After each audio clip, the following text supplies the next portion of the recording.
Alright guys, welcome back with me.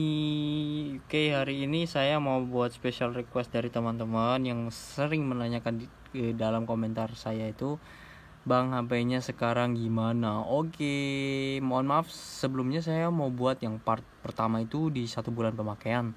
Tapi berhubung saya pikir-pikir lagi, kalau 1 bulan pemakaian mah kalau untuk grade A atau grade triple A itu tidak ada masalah ya, kecuali nanti sudah 2 bulan 3 bulan setelah upgrade iOS ke yang versi terbaru, itu baru ketahuan ada minusnya di hardware atau yang sudah pernah diganti dalamannya gitu ya.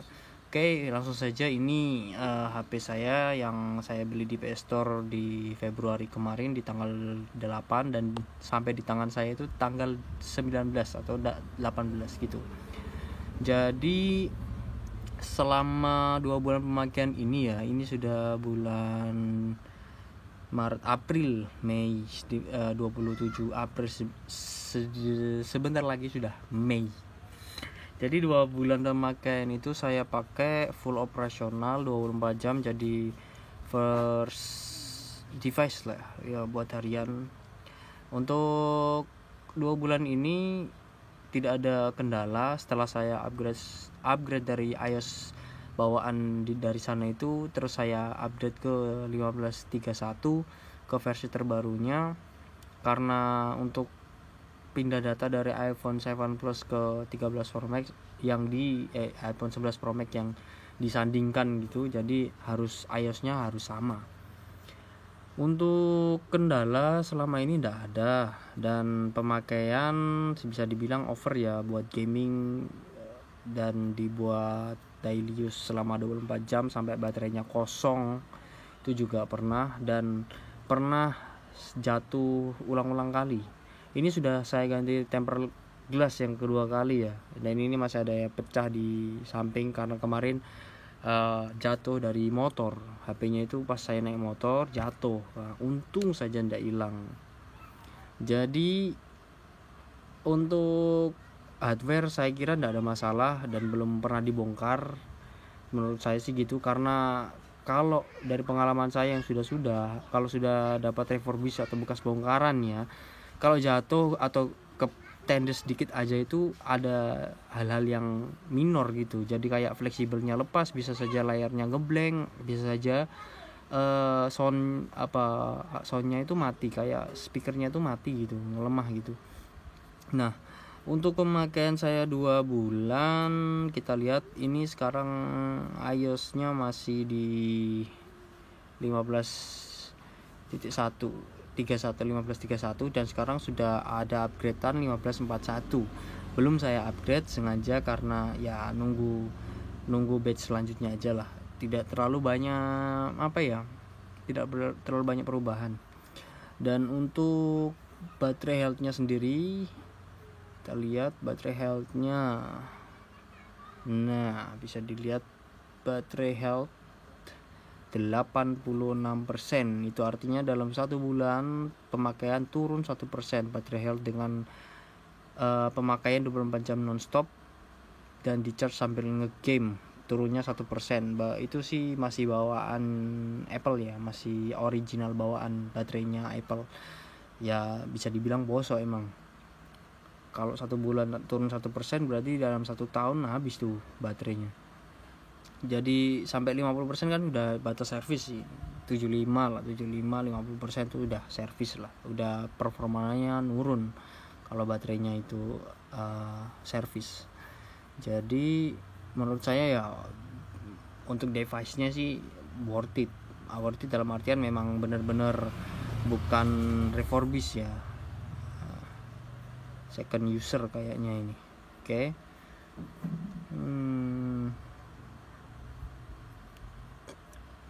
Untuk kamera sendiri masih jalan normal.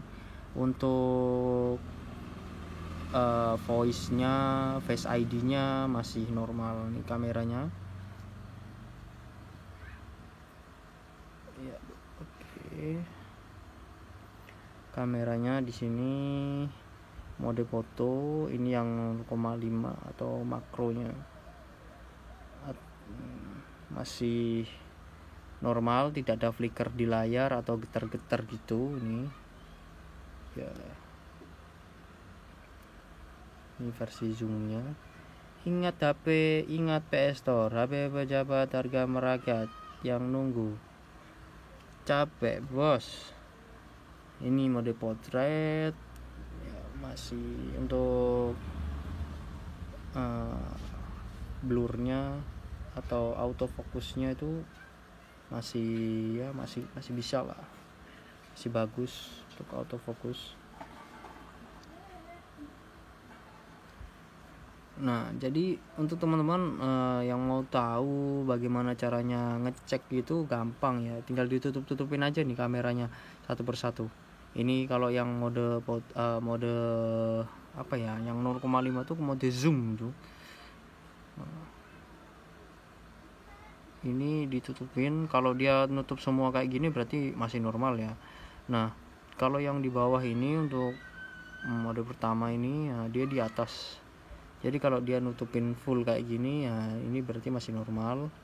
Dan untuk yang ini ultra zoom ini dia di paling bawah. Nah kalau yang ultra wide atau zoom itu di bagian layarnya di atas ini ikut ketangkep ya gambarnya, ini tidak ada bordernya. Kalau yang di mode biasa kan, nah ini ada hitam border. Tapi kalau yang di 2 kali atau mode zoomnya ini dia ndak ada border. Jadi kalau kalian tutup, usahakan nah dilihat nih. Jadi atas bawah ini ngikutin apa yang ditangkap kameranya di depan. Oke, ya singkatnya sih kayak gitu ya kalau ngecek kamera. Sekarang kita ke voice-nya. Ini kenapa saya harus kasih cek ke voice, karena setelah update iOS itu biasanya yang kena hardware itu kalau ndak baseband ya IC audio. Kalau baseband kan hilang sinyal, ini sinyalnya masih ada. Terus ini kita coba voice note atau apa IC audionya. Halo, tes 1 2 3, dites. Nah oke. Ini voice note atau apa IC audionya. Halo, tes 1 2 3, tes. Masih bisa. Untuk sinyalnya di sini masih ada sinyalnya ini. Berapa? Masih 2. Kalau baseband kena itu enggak bisa ada sinyal, ataupun ada sinyal tapi tidak ada SIM, atau biasanya tuh cuma ada logo sinyalnya aja terus tidak ada bar sinyalnya. Itu berarti emailnya sudah diblok ya, kelog email, kelog email, jadi tidak dapat sinyal dari provider. Biasanya sih gitu. Jadi kita lihat nih emailnya tuh banyak nih. Emailnya dikasih 2, berarti salah satu emailnya ini adalah eSIM atau injektor SIM. Untuk eSIM-nya bisa pakai smartphone, untuk Telkomsel belum tersedia kayaknya. Jadi yang satu emailnya untuk fisik, yang satu untuk eSIM. Untuk coba kita telepon 800. Nomor yang Anda tuju sementara tidak bisa dihubungi. Masih bisa ya, masih bisa. Sinyalnya otomatis dari 4G dia ke HDPA atau mode telepon biasa. Setengahnya setelah itu dia bisa kembali lagi ke 4G. Oke, jadi untuk teman-teman di sini saya mau kasih tahu bahwa untuk unitnya sendiri sebenarnya itu tidak ada problem, tidak ada masalah, grade-nya bagus, tidak ada tidak ada kendala yang berarti gitu. Hanya ya yang minus tuh dari PS Store tuh cuma pelayanannya sih sebenarnya. Pelayanannya itu kayak after salesnya tuh nggak bisa nggak bisa cepet gitu loh. Setelah kita transfer nggak langsung diproses atau gimana, atau ngabarin ke customer ini lagi diproses, lagi dikirim atau gimana. Enggak, kita yang cari tahu yang mbak ini sudah transfer kayak kejadian saya kemarin lah itu. Bayangkan saja tanggal 8, tanggal 16, tanggal 8 beli, tanggal 16 baru dikasih resi. Tanggal 18 barangnya sampai. Kan gimana ya? Oh iya. Dan untuk teman-teman sendiri yang nanyain, "Bang, kenapa nggak beli iBox? Nggak beli yang versi iBox sekalian?" Mohon maaf nih ya, bukan orang-orang kaya banget, jadi saya ngambil Inter itu memang dari pertama beli iPhone itu nggak pernah ya beli iBox. Paling bagus ya itu beli X Singapura lah, yang ZPA tuh. Ya sama aja, kalau ada major juga ya rusak-rusak juga. Terus kenapa saya lebih ke Inter ya, lebih price lah, lebih worth to price lah menurut saya. Secondnya aja nih ya, 256 giga itu 256 giga untuk iBox kisaran 13-12 juta lah. Sedangkan ini kisarannya second itu sekarang sudah 9,5, 99, 98 segitulah, 10 juta kurang dikit. Kenapa enggak ngambil iBox sekalian ya? Karena dengan price 13 juta atau 14 juta sekalian pun itu bisa dapat iPhone 12, iPhone 13 versi terbaru, walaupun second juga X Inter gitu loh. Kalau di atas 10 juta udah enggak worth it lah menurut saya tuh untuk 11 Pro Max. Nah, jadi alasan saya sih itu. Tapi di samping itu ya dengan resiko yang siap harus ditanggung kalau kita beli X Inter. Makanya alasan saya kenapa enggak ngupgrade atau update software atau update iOS itu enggak pernah saya lakukan. Jadi saya matikan ya, automatic update-nya saya matikan ya, karena jagain aja sih. Biasanya kalau dari Apple itu untuk produk-produk yang major setelah update iOS langsung ada aja kendalanya. Oke gitu dulu ya teman-teman untuk video kali ini, tidak usah panjang lebar.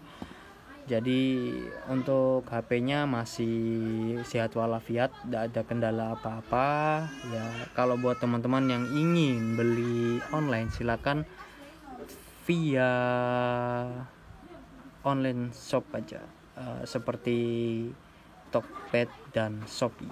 Oke, see you next time and thanks for watching. Keep healthy. Dadah.